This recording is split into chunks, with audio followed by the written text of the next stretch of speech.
What's up, guys? It's Steph from Settler of the Boards, and I'm back with another one of my top 100 videos. Kicking off this list at number 50 we're at is Cat Cafe, which is a cute little roll and write game where you are just rolling some dice to try and fill in different little cat toys and fill in these little scratch posts as well to gain different amounts of points. It's pretty simple. It's a shared set of dice for all the players that you roll every turn, and I think that you just get a little bit more choice if you're the first player. But very, very simple and really, really just adorable. If you like cats, then you would probably be into it, as long as you also like roll and write games. At number 49, I have this big old box, Ark Rival, which is a pretty old game, I think. I'm not exactly sure when it came out, but basically it's just a really simple dexterity game where you have this little arc in the middle, and that's like your whole playing area, and every turn you roll a die to see like how many pieces you have to put into one of them. They're all like little cups, so you're just trying to put the pieces into the little cups that are part of the arc and not make the arc tip over, and if you are the one who lets it kind of fall apart, then you just lose and everybody else wins. If you're good enough where you can put all the pieces that come in the game into the arc and it doesn't fall apart, then you have to keep rolling to see how many you have to take out of the arc, which is a lot harder than it sounds. So it's definitely an interesting one, and it's just really, really light, but a lot of fun. At number 48, I have Gingerbread House, which is a little bit similar to Barren Park, if you know that one. But I kind of really like this one a lot because I just think that the theme works really well in this one. So you're basically just trying to collect your little cookies and put different tiles on a little square board where you're building your gingerbread house, and you collect different cookies that will help you recruit different characters. And it's just a really like aesthetically pleasing game, and I just think that like even with the randomness of what tiles come out, you can make things work really well, just with what's given to you. It's not like, oh, okay, well, I got dealt a bad hand, so like now there's no way that I'm gonna come back from this. It's definitely really flexible in different paths to victory, so it is really cool in that regard. At number 47, I have Guildmaster, which I did get to review this year. This was a really, really cool game, where you are sending your guild out to collect more members, and you're trying to buy different upgrades for your guild hall and things like that. There are so many things going on. The first time I played it, I was a little bit overwhelmed because you just have so many options, and you're trying to balance between getting those new members who might let you do more stuff or do stuff in a little bit of a better way, or you're trying to get those upgrades so you can get more income to pay for people to hire or pay for more upgrades, which let you manipulate your dice or just get you better stats in general. And then the main aspect of the game is going on quests, contracts, and trying to roll your stats to kind of say that, okay, I accomplished this mission, so now I get a reward of like gold and points and things like that. You just want to be the most successful guild, but there's just a lot of different pieces to that one that it's really, really interesting. At number 46, I have Battle of the Bards, which is primarily a dice rolling game. You are just a bard, which is already something I'm super into. Like I love music themes and things.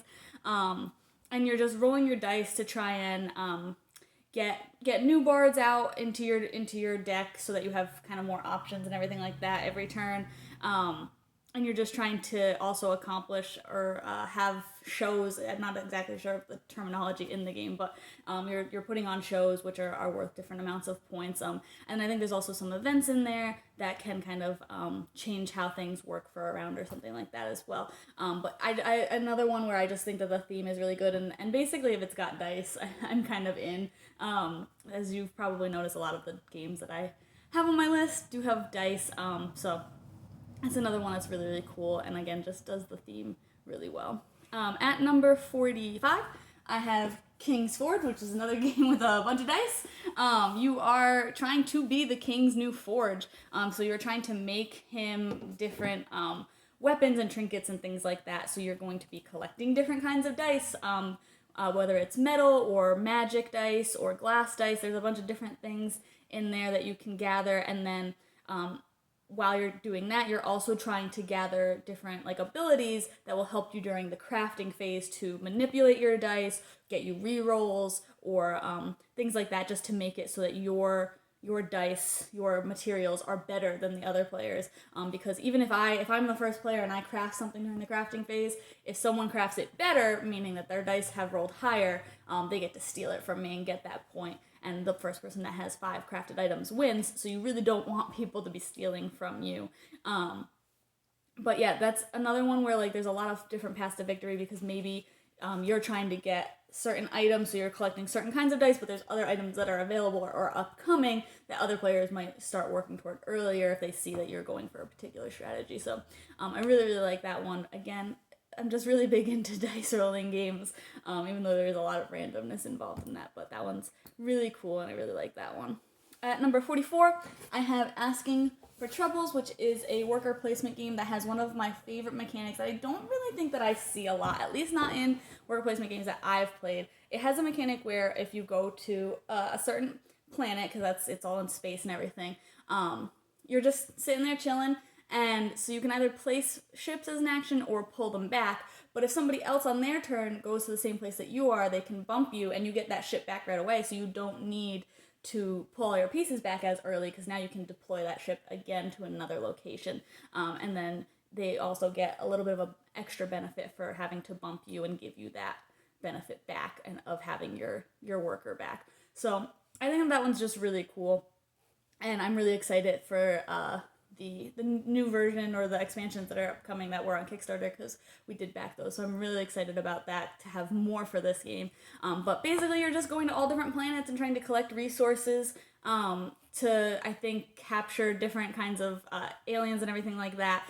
But it's really cool, and there's just a lot of like really funky designs in it, and I just really like it. It's just a very vibrant orange game, so it's a really fun one. At number 43, I have Funkoverse. I just have one of the lids here because I have everything in weird boxes, so that it's kind of like I have all the toys in one box, and then I have all of the other components in another box. So this is just one of them. The Game of Thrones. I also have Jurassic Park. I've got a bunch of DC ones, a bunch of Harry Potter ones, some, I think there's Rick and Morty, Golden Girls. There's a ton of different IPs that are in this, and I'm honestly surprised at what a good game it is. It's a combat game, which I'm usually not really that interested in for a lot of reasons, but it's really cool because you get to play with some Funko toys, which I'm a big collector of those, so I already like that. I'm already on board. But I just think that the abilities are really balanced across all of the characters for the most part. You have a lot of different like characteristics that to look for when you're building your team, and you don't also have to build a team of only like DC characters. Like you can have Batman and the shark from Jaws on the same team, which I just think is cool, and just throw the Kool-Aid Man in there as well for good measure. It's really cool that everybody kind of is very compatible, works really well together. I haven't had a chance to play the free-for-all, which is the 4-player version of it yet.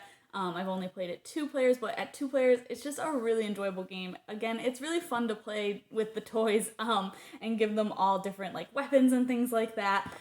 It's just a little bit silly, but it is a really like intense game. It is a really like involved game. It's not just like a silly roll and move or anything like that. It's got a lot of game, but it's also really cutesy, and so I like it for a lot of that.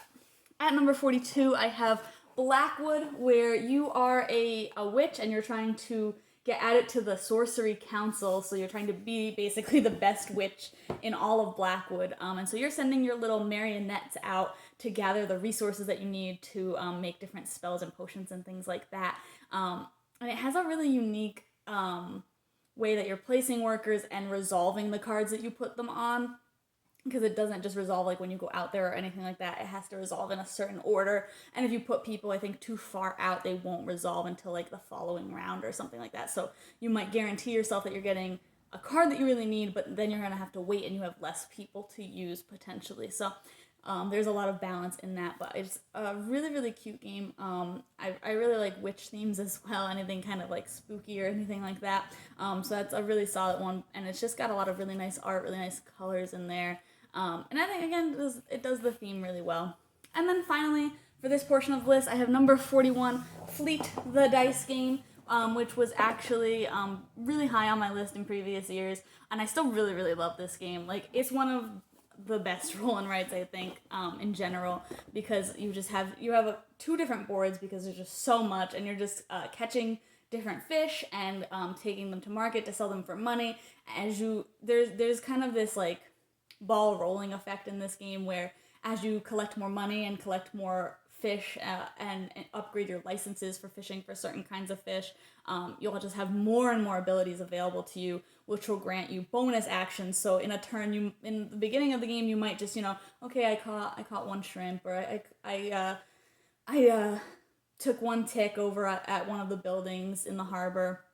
Not a very exciting turn, but then as you keep going, then you'll gain like 30 coins, and then you'll have, okay, I have 17 bonus actions to do, and then you're like, okay, well, I caught this many fish, so now I have this many actions, and I get more coins, and there's just so much that kind of piles up, and it just ramps up so fast, and it makes for kind of a really exciting end game. But there is a lot going on there, and it's not a theme that I would have ever really thought I'd be interested in whatsoever, but it just works so incredibly well, and it's just a really, really solid roll and write. I do see people ask about it sometimes, just like on different groups that I'm in, that say like, oh, I've heard of this, like, is it any good? And I'm not much for commenting, I'm more of a lurker in groups and things, but anytime anybody brings that up, I always say like, oh, it's such a good game, like, definitely check it out if you like roll and writes. So I will also say it here, just definitely check it out if you're into roll and writes. It's such a good one mechanics wise.